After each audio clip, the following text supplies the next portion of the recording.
রাস্তায় বেরোলেই বুঝতে পারি যে আর পুজো কয়েকদিনই বাকি। চারপাশে এত আলো, চারপাশে এত প্যান্ডেল, সবকিছুই শুরু হয়ে গেছে।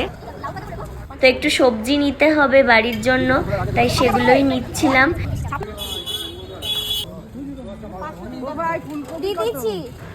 ওর যেহেতু ফার্মাসি থেকে কিছু মেডিসিন নেওয়ার ছিল, তাই ও গেল ফার্মাসিতে।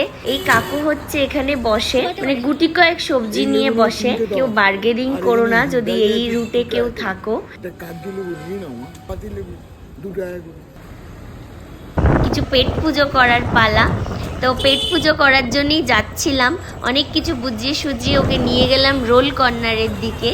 তো সেই নিজের পছন্দ মতন দুটো রোল অর্ডার করলাম, একটা চিকেন রোল, একটা এগ রোল।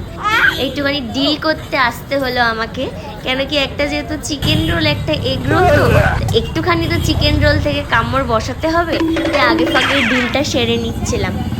একটা প্যাক করে গেছে আমারটা। আমার চিকেন রোলটা থেকে আমাকে এক খাবার দেবে তো? এক খাবারই নেব। তো হাতে গরম রোল চলে এসছে। কোনটা নেবে, আলুটা নাকি? ও মা, এখানে দেখি একটা ছোট্ট মেলার মতন বসেছে, সেখানে গজাও বিক্রি হচ্ছে।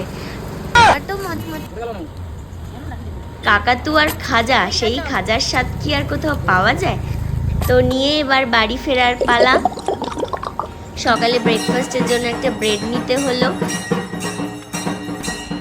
এই দোকানটার পাশেই একটা মন্দির রয়েছে, এখানে সন্ধ্যা আরতি হয়। তো রোজকার মতনই আজকেও সেই রকমই করলাম, মন্দিরে আরতি দেখে এই এক চুমুক চায়ে শান্তি নিয়ে বাড়ি ফিরলাম। চলো আবার দেখা হবে, সবাই ভালো থেকো, টাটা বাই।